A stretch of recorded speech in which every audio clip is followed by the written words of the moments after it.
কিভাবে একটা কোম্পানি শাসন করলো আমাদের। ভাবুন তো, আপনার দেশে একজন বিদেশি ব্যবসায়ী এলো, সে আপনার কাছ থেকে জমি নিল, ব্যবসা করলো, আর কিছুদিন পর সেই হয়ে গেল আপনার দেশের শাসক।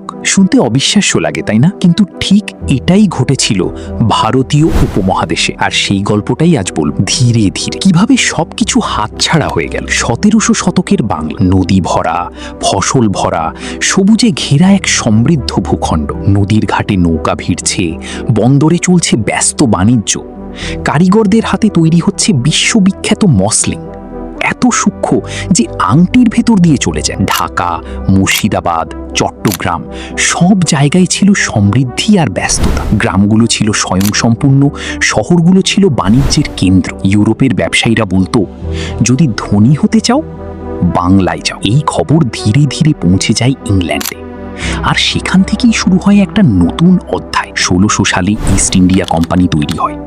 দেখতে একটা সাধারণ ব্যবসায়ী দল, কিন্তু ভিতরে ছিল একটা বড় পরিকল্পনা।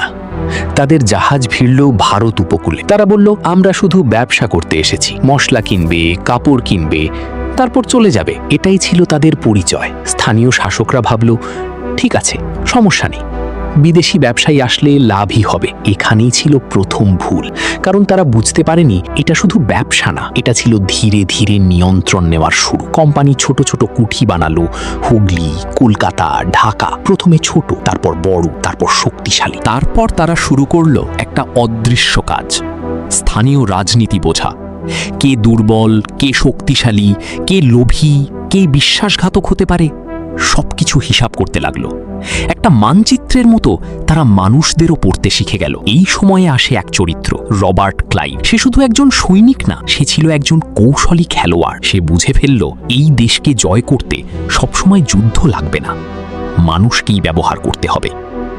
বাংলার নবাব সিরাজউদ্দৌলা তরুণ, সাহসী, কিন্তু অভিজ্ঞতায় কম। চারপাশে ছিল চক্রান্ত আর ষড়যন্ত্র। কোম্পানি সরাসরি যুদ্ধ না করে ভিতর থেকেই খেলা শুরু করলো। টাকা দিল, প্রতিশ্রুতি দিল, ক্ষমতার লোভ দেখালো, মানুষকে মানুষের বিরুদ্ধেই দাঁড় করিয়ে দিল। এখানেই ছিল সবচেয়ে বড় আঘাত, ভিতর থেকে ভেঙে পড়া। কারণ বাইরে থেকে আক্রমণ ঠেকানো যায়, কিন্তু ভিতরের বিশ্বাসঘাতকতা ঠেকানো কঠিন। এরপর থেকে সবকিছু বদলে যায়। কোম্পানি আর ব্যবসায়ী নয়, তারা হয়ে যায় শাসক। কর আদায় শুরু হয় তাদের নিয়ম। কৃষককে দিতে হবে কর, না পারলে জমি যাবে। কারিগরকে কাজ করতে হবে তাদের শর্তে। বাংলার সম্পদ ধীরে ধীরে চলে যেতে থাকে ইংল্যান্ডে। গ্রাম গরিব হতে থাকে আর কোম্পানি ধনী। এক অদ্ভুত সমীকরণ, দেশ গরিব, শাসক ধনী। একজন কৃষক সারা বছর কাজ করেও কর দিতে না পারলে জমি হারায়। একজন কারিগর, তার মসলিন আর বিক্রি হয় না, কারণ বাজার নিয়ন্ত্রণ করে কোম্পানি। একটি পরিবার খাবার না পেয়ে ধীরে ধীরে শেষ হয়ে যায়। এই সময়ই ঘটে ভয়াবহ দুর্ভিক্ষ।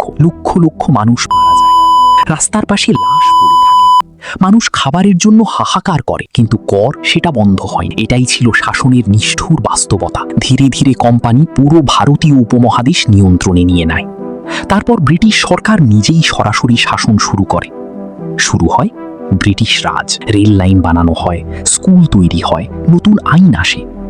দেখতে উন্নয়ন মনে হলেও সবকিছুর লক্ষ্য ছিল একটাই, নিয়ন্ত্রণ সহজ করা। রেল লাইন বানানো হয় পণ্য দ্রুত নিয়ে যাওয়ার জন্য, শিক্ষা চালু হয় প্রশাসন চালানোর জন্য লোক তৈরি করতে।